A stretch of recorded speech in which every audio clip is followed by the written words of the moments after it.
दोस्तों, competition academy के YouTube portal पे आपका स्वागत है। उम्मीद करते हैं कि आप सभी लोगों की पढ़ाई बहुत अच्छी चल रही है। जो 20 प्रश्नों की सीरीज प्रतिदिन दी जा रही है उसे आप लोग बहुत अच्छे से देख रहे होंगे। और अभी तक कल जो हुई थी वो 14वीं सीरीज हुई थी।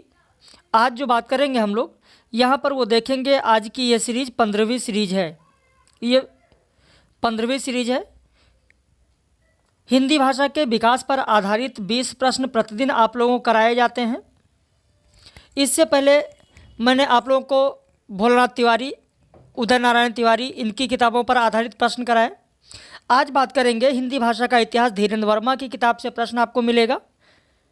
हिंदी के विकास में अपभ्रंश का योगदान, नामवर सिंह की जो किताब है इस पर आधारित प्रश्न मिलेगा। तो इसी क्रम में हम लोग आगे चल रहे हैं लगातार, और आप लोग इसी क्रम में पढ़ते रहें। KVS TGT PGT के लिए हमारे यहाँ बैच स्टार्ट हो चुका है 10 दिसंबर से ही, और 10 ही दिसंबर से UGC नेट GRF और हायर का बैच शुरू हो चुका है। यदि आप ज्वाइन करना चाहते हैं तो हमारे इस दिए गए नंबर पर फ़ोन करके, व्हाट्सएप करके फ़ीस और सारी जानकारी ले सकते हैं। जो 3 से 4 दिन की कक्षाएँ आपकी छूटी हैं वो आपको उपलब्ध करा दिया जाएगा। आप लोग कमेंट करना बिल्कुल भी ना भूलें, और वीडियो को ज़्यादा से ज़्यादा आप लोग शेयर करें, और एक लाइक तो बनता ही है। जिस तरीके से, जितनी मेहनत से आप लोगों को सारी चीज़ें उपलब्ध कराई जाती हैं और इतने महत्वपूर्ण चीज़ें दी जाती हैं, तो एक लाइक तो बनता है। तो चलिए शुरू करते हैं आज के प्रश्नों को। हिंदी के विकास में अपभ्रंश का योग पुस्तक के लेखक कौन है? सबसे पहला प्रश्न तो यही है, तो आपका उत्तर हो जाएगा B, नामवर सिंह। हाँ, कल लाइव कक्षा में किसी ने कहा था, जब मैंने इस किताब का नाम पूछा था तो किसी ने बताया था हजारी प्रसाद द्विवेदी। ध्यान दीजिए, हजारी प्रसाद द्विवेदी को नामवर सिंह ने यह पुस्तक समर्पित की है। हजारी प्रसाद द्विवेदी की यह पुस्तक नहीं है, इसके लेखक नामवर सिंह हैं, और हजारी प्रसाद द्विवेदी को इन्होंने समर्पित किया है। इसी रचना के आधार पर यहाँ पर जो इसमें रचनाएं दी गई हैं, इन रचनाओं का सही क्रम क्या होगा? जब ये पुस्तकें लिखी गई उस आधार पर, लेखन काल के आधार पर बात किया गया है, जिसमें कुवलयमाला है, वर्ण रत्नाकर है, संदेश रासक है, महापुराण है। तो आपका उत्तर हो जाएगा A।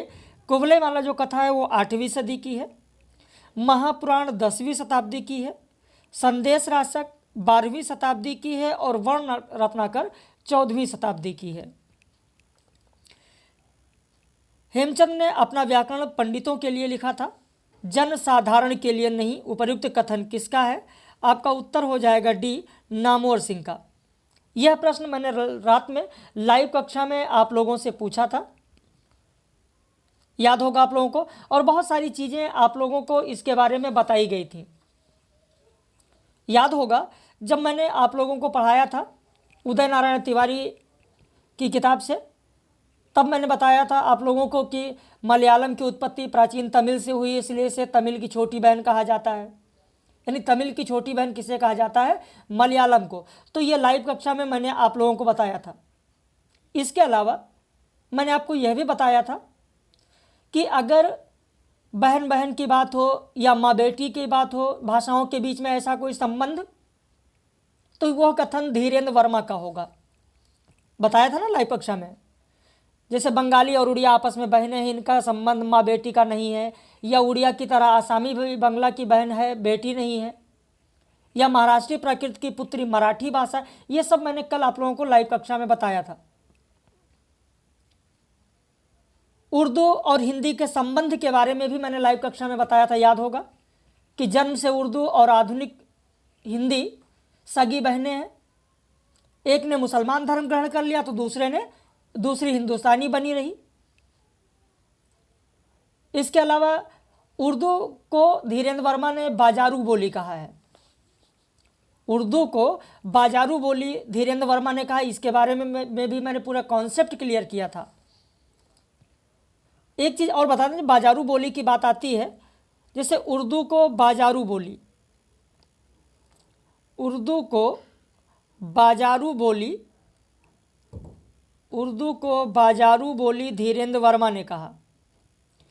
इसका पूरा कॉन्सेप्ट मैंने रात में लाइव कक्षा में आपको समझाया था। लेकिन जब बाजारू बोली की बात आती है तो यहाँ पर किशोरीदास वाजपेयी की किताब जो है राष्ट्रभाषा का विकास, प्रश्न भी पूछा जाता है कि राष्ट्रभाषा का विकास के लेखक कौन हैं, तो किशोरीदास वाजपेयी हैं। उन्होंने अपनी किताब राष्ट्रभाषा के विकास में कहा है कि फारसी की छत्रधारणी उर्दू थी। किसी को दिक्कत तो नहीं हो रही? अगर दिक्कत हो रही है, क्योंकि प्रश्न से थोड़ा इतर चल रहे हैं, अगर किसी को दिक्कत हो रही तो कमेंट करके ज़रूर बता दीजिएगा, ताकि अगले दिन से सीधे हम उत्तर बताते चलें। लेकिन मेरा मानना तो ये है कि चीज़ें जितनी पढ़ेंगे आप उतना कॉन्सेप्ट क्लियर होगा। देखिए, तो फारसी की छत्रधारणी उर्दू है।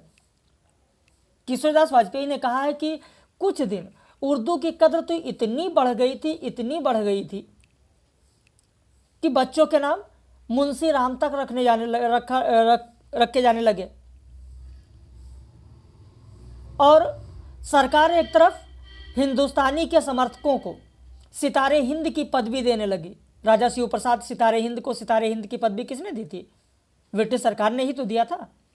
तो जहां सरकार हिंदुस्तानी यानी हिंदी और उर्दू की मिली जुली भाषा थी, हिंदुस्तानी के समर्थकों को सितारे हिंद की पदवी देने लगी, तो वही जो सामान्य जनता थी, जो हिंदी के समर्थक थे, उन्होंने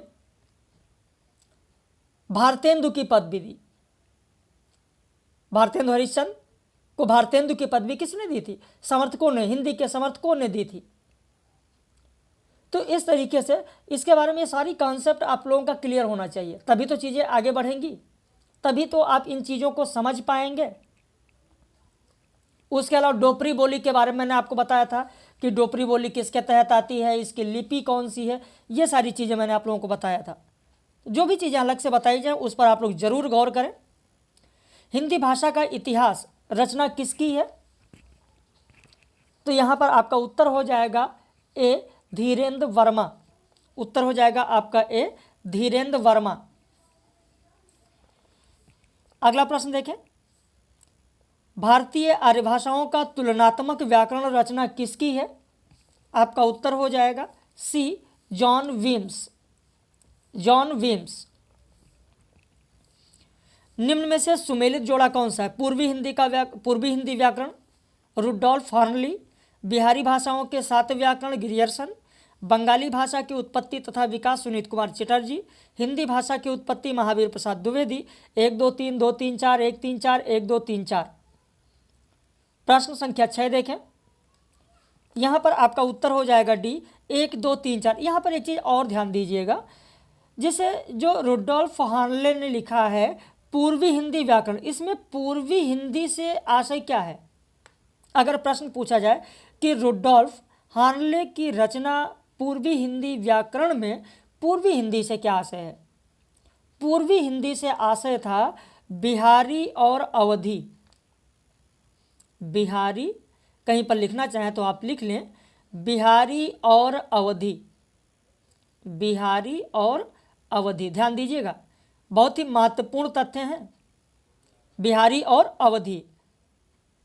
वैसे जब ग्रियर्सन की बात आती है तो बिहारी भाषाओं के 7 व्याकरण के अलावा इनकी एक रचना और है जो खूब पूछी गई है परीक्षाओं में, लिंग्विस्टिक सर्वे ऑफ इंडिया, यानी भारतीय भाषाओं की सर्वे। कभी कभी हिंदी में पूछ लिया गया है भारतीय भाषाओं की सर्वे रचना किसकी है, एक बार तो ये भी पूछा गया कि लिंग्विस्टिक सर्वे ऑफ इंडिया किसकी रचना है। तो ऐसे भी प्रश्न पूछे जाते हैं।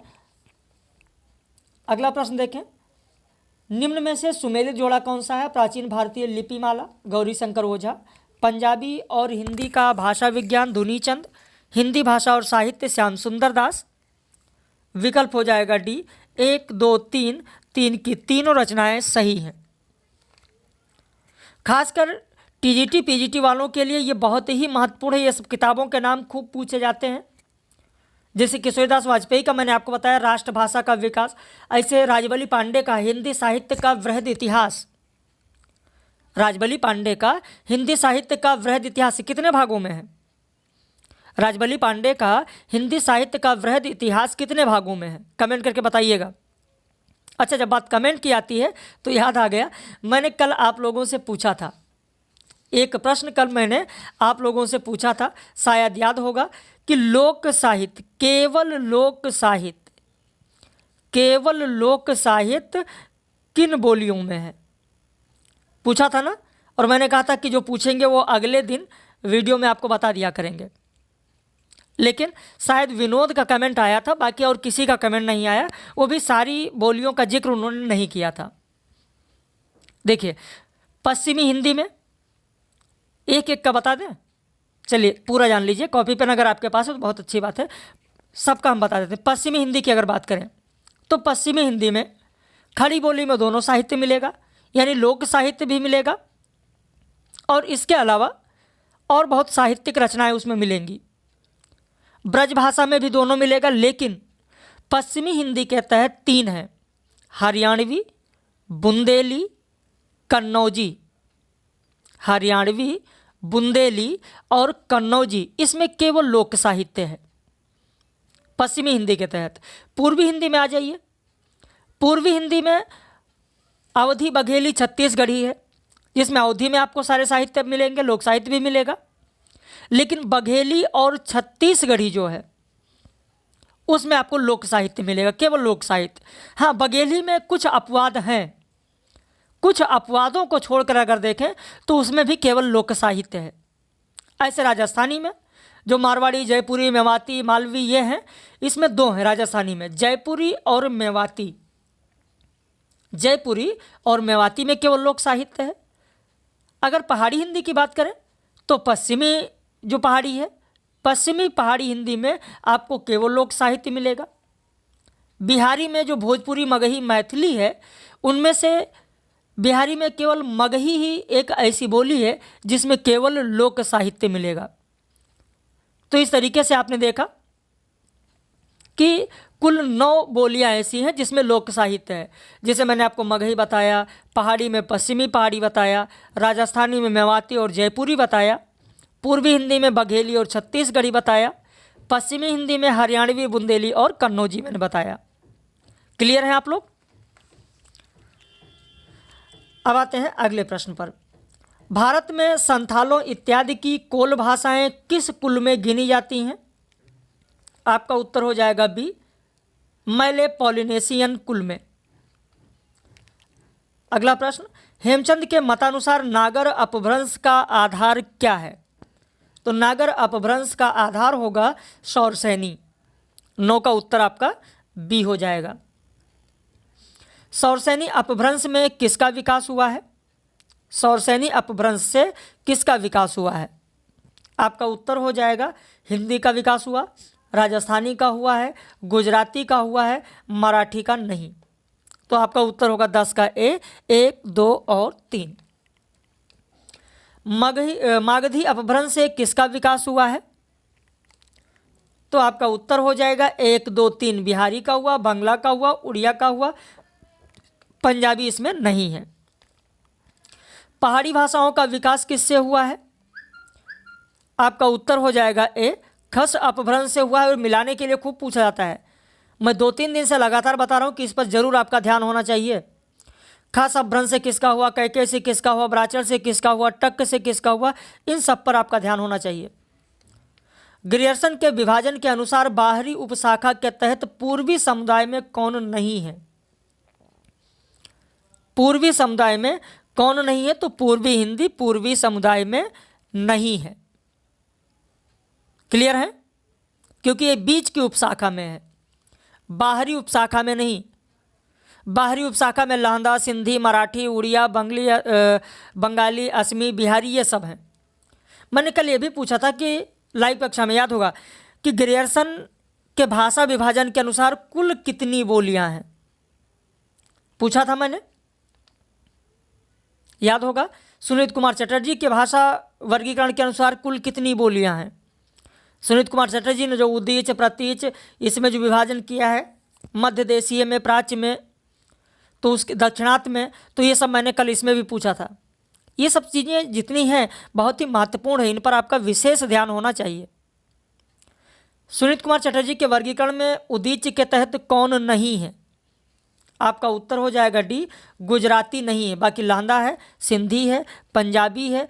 उदीच के तहत गुजराती नहीं है।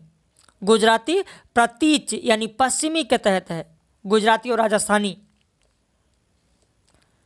अगला प्रश्न देखें, धीरेन्द्र वर्मा के अनुसार डोपरी बोली किसके तहत आती है, जिसकी लिपि टाकरी है। यही मैंने कल आप लोगों से पूछा था लाइव कक्षा में। उत्तर हो जाएगा आपका ए। निम्न में से कौन कवि ऑब्लिक लेखक गुजराती हैं? उत्तर हो जाएगा ए, नरसिंह मेहता हैं। और जो प्रसिद्ध व्याकरणविद हैं हेमचंद्र, वो हैं। हेमचंद्र भी गुजरात के रहने वाले थे, जबकि नरसिंह मेहता वहीं के गुजराती कवि हैं। तो आपका उत्तर 1 और 2 होगा, सुनीत कुमार चटर्जी नहीं। राजस्थानी का प्राचीन साहित्य किसमें पाया जाता है? तो जो प्राचीन साहित्य है वो मारवाड़ी में पाया जाता है। अभी मैंने आपको बताया केवल लोक साहित्य, राजस्थानी के तहत केवल लोक साहित्य जयपुरी और मेवाती में है, मारवाड़ी में नहीं। आप देख रहे हैं मारवाड़ी में प्राचीन साहित्य पाया जाता है।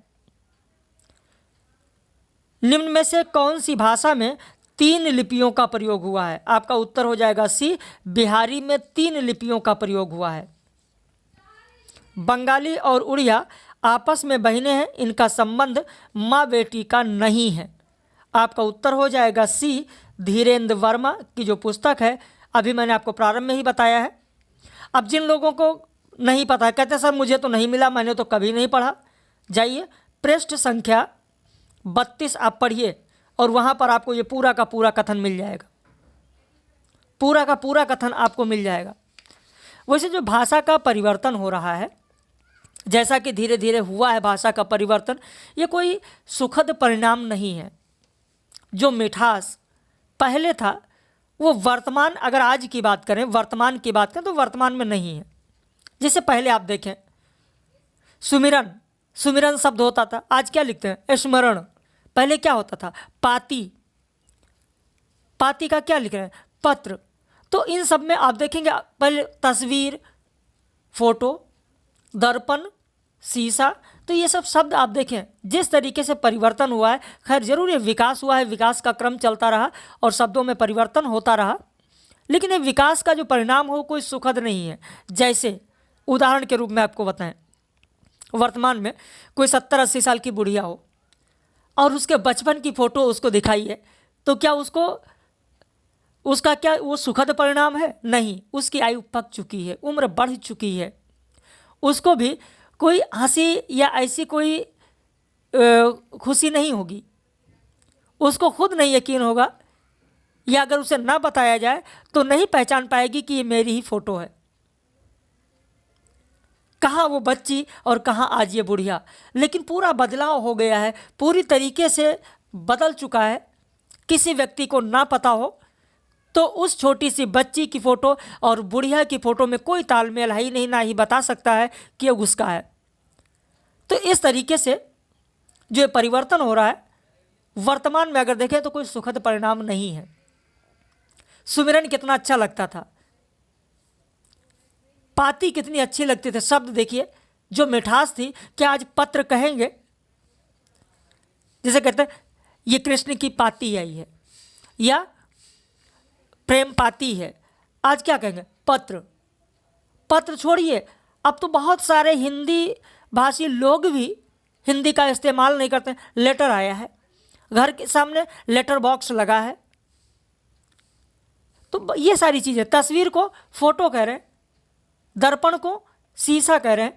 तो इस तरीके से देखेंगे कोई सुखद स्मरण नहीं है मेरे ख्याल से। और खैर इसका जिक्र भी किया गया है, अगर आप किशोरीदास वाजपेयी को पढ़ेंगे, उनकी किताब को पढ़ेंगे राष्ट्रभाषा का विकास, तो आपको वहाँ पर भी ये सारी चीज़ें, इस तरीके के उदाहरण आपको जरूर मिलेंगे। उन्होंने कहा कि मानव जीवन नागरिकता या सभ्यता का मूल भाषा है। खैर कहने को बहुत सारी बातें हैं, बहुत सारी हम लोग चर्चा कर सकते हैं, लेकिन चूंकि समय का अभाव रहता है इसलिए जितनी चर्चा की जा रही है आप इसी पर ध्यान दें और इन चीज़ों को जरूर देखें। महाराष्ट्रीय प्राकृत की पुत्री मराठी भाषा है, कथन किसका है? आपका उत्तर हो जाएगा डी, धीरेन्द्र वर्मा का है। तो इस तरीके से 20 प्रश्न थे और ऐसी ही जानकारी पाने के लिए आप चैनल को सब्सक्राइब कर लें, ताकि जब कल 16वीं सीरीज आपको दी जाए, वीडियो पब्लिश किया जाए, तो उसका नोटिफिकेशन आपको मिल सके। और यदि आप KVS TGT PGT ज्वाइन करना चाहते हैं तो हमारे यहाँ 10 दिसंबर से बैच प्रारंभ हो चुका है। या UPHESC हायर के लिए आप ज्वाइन करना चाहते हैं या UGC नेट 2022 के लिए आप ज्वाइन करना चाहते हैं तो 10 दिसंबर से ये बैच स्टार्ट है। अगर आप अभी ज्वाइन करेंगे तो आप लोगों को जो 3-4 दिन की कक्षाएं छूटी हैं वो उपलब्ध करा दी जाएंगी। बाकी ऐसे ही महत्वपूर्ण प्रश्नों के साथ हम लोग फिर मिलेंगे कल।